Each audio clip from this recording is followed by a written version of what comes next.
ರಾಜ್ಯದಲ್ಲಿ ಮುಂಗಾರು ಮಳೆಯ ಒಂದು ಕೊರತೆಯಿಂದ ಏನು ಸಾಕಷ್ಟು ರೈತರು ನಲಗಿರುವಂಥದ್ದು. ಸದ್ಯ ಬಾಗಲಕೋಟೆ ಜಿಲ್ಲೆಯ ಪ್ರಮುಖ ನದಿಗಳಾಗಿರ್ತಕ್ಕಂಥ ಕೃಷ್ಣೆ ಮತ್ತು ಘಟಪ್ರಭಾ ಮತ್ತು ಮಲಪ್ರಭಾ ಮೂರು ನದಿಗಳು ಉಕ್ಕಿ ಹರಿಯುತ್ತಿರುವ ಹಿನ್ನೆಲೆಯಲ್ಲಿ ಇಲ್ಲಿ ಬಾಗಲಕೋಟೆಯ ಜಿಲ್ಲೆ ವ್ಯಾಪ್ತಿ ಇರತಕ್ಕಂಥ ರೈತರು ಒಂದು ಕಡೆ ಮಂದಹಾಸದಲ್ಲಿರುವಂಥದ್ದು. ಸದ್ಯ ನಾನೀಗ ಬಾಗಲಕೋಟೆ ಜಿಲ್ಲೆಯ ಹಿನ್ನೀರಿನ ಭಾಗದಲ್ಲಿರ್ತಕ್ಕಂಥ ಏನು ಮುಳುಗಡೆ ಹಿನ್ನೀರಿನ ಭಾಗ ಏನಿದೆ, ಈ ಹಿನ್ನೀರಿನ ಭಾಗದಲ್ಲಿರ್ತಕ್ಕಂಥ ಕಳೆದ 4 ದಿನಗಳ ಹಿಂದೆ ಅಷ್ಟೇ ಇದು ಬರಿದಾಗಿತ್ತು. ಈಗ ಸಂಪೂರ್ಣವಾಗಿ ಕಳೆದ 4 ದಿನಗಳಲ್ಲಿ 10 TMCಗೂ ಅಧಿಕ ನೀರು ಏನು ಬರ್ತಾ ಇರುವ ಹಿನ್ನೆಲೆಯಲ್ಲಿ ಸಾಕಷ್ಟು ಇಲ್ಲಿ ಏನು ಪ್ರವಾಹ ಪೀಡಿತ ಪ್ರದೇಶಗಳಿಂದ ಏನು ಹಿನ್ನೀರಿನ ಭಾಗ ಏನಿದೆ, ಹಿನ್ನೀರಿನ ಭಾಗ ಸಂಪೂರ್ಣ ಬರಿದಾಗಿತ್ತು.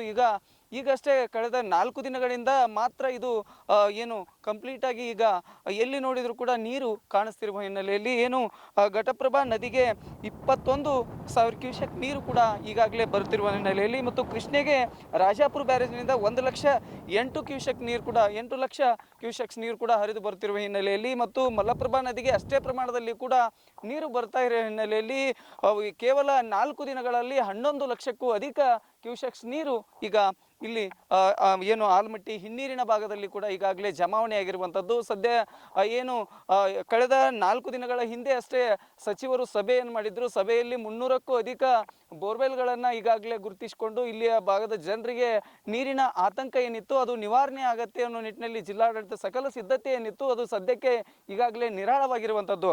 ಅಂದರೆ ಮಹಾರಾಷ್ಟ್ರ ಮತ್ತು ಏನು ಪಶ್ಚಿಮ ಘಟ್ಟಗಳಲ್ಲಿ ಸುರಿತಕ್ಕಂಥ ಮಳೆಗೆ ಈಗಾಗಲೇ ಅಪಾರ ಪ್ರಮಾಣದ ನೀರು ಹರಿದು ಬರುತ್ತಿರುವ ಹಿನ್ನೆಲೆಯಲ್ಲಿ ರೈತರು ಒಂದು ಕಡೆ ಕೃಷ್ಣೆ ಮತ್ತು ಘಟಪ್ರಭಾ ಮಲಪ್ರಭಾ ನದಿ ಭಾಗದ ಪಾತ್ರದ ಜನರು ಏನಿದ್ರು ಆ ಕೃಷಿಗೆ ಯೋಗ್ಯ ಭೂಮಿಗೆ ನೀರು ಇರದೆ ಸಂಕಷ್ಟಕ್ಕೀಡಾಗಿದ್ರು. ಅವರಿಗೆ ಈಗ ಏನು ತಮ್ಮ ಅಳಿದುಳಿದ ಬೆಳೆಗಳನ್ನು ಉಳಿಸಲಿಕ್ಕೆ ಹರಸಾಹಸವನ್ನು ಪಡಬೇಕಾಗಿತ್ತು, ಅವು ಎಲ್ಲವೂ ಕೂಡ ಸದ್ಯ 4 ದಿನಗಳ ಹಿಂದೆ ಏನಿತ್ತು ಅದು ಎಲ್ಲವೂ ಕೂಡ ಈಗ ಬಯಲಾಗಿ ಅಲ್ಲಿ ಇರ್ತಕ್ಕಂಥ ಏನು ಕೃಷ್ಣೆ ಮತ್ತು ಘಟಪ್ರಭಾ ನದಿಗೆ ಅಪಾರ ಪ್ರಮಾಣದ ನೀರು ಬರುವ ಹಿನ್ನೆಲೆಯಲ್ಲಿ ಸಾಕಷ್ಟು ರೈತರು ಒಂದು ಕಡೆ ಮಂದಹಾಸ ಕೂಡ ನೀಡಿರುವಂಥದ್ದು. ಅಂದರೆ ನದಿ ಪಾತ್ರದ ಜನರಲ್ಲಿ ಇರ್ತಕ್ಕಂಥ ಏನು ತಮ್ಮ ಕೃಷಿ ಚಟುವಟಿಕೆಗಳಲ್ಲಿ ಸಾಕಷ್ಟು ಏನು ನದಿ ಪಾತ್ರದ ಜನರಿಗೆ ಅನುಕೂಲ ಆಗಿದೆ ಅನ್ನುವಂಥ ಮಾತುಗಳು ಕೂಡ ಕೇಳಿ ಬರ್ತಾ ಇರುವಂಥದ್ದು.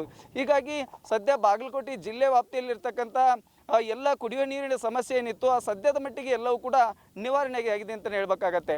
ಬಾಗಲಕೋಟೆಯಿಂದ ಗುರು ಹಿರೇಮಠ, TV5 ಕನ್ನಡ.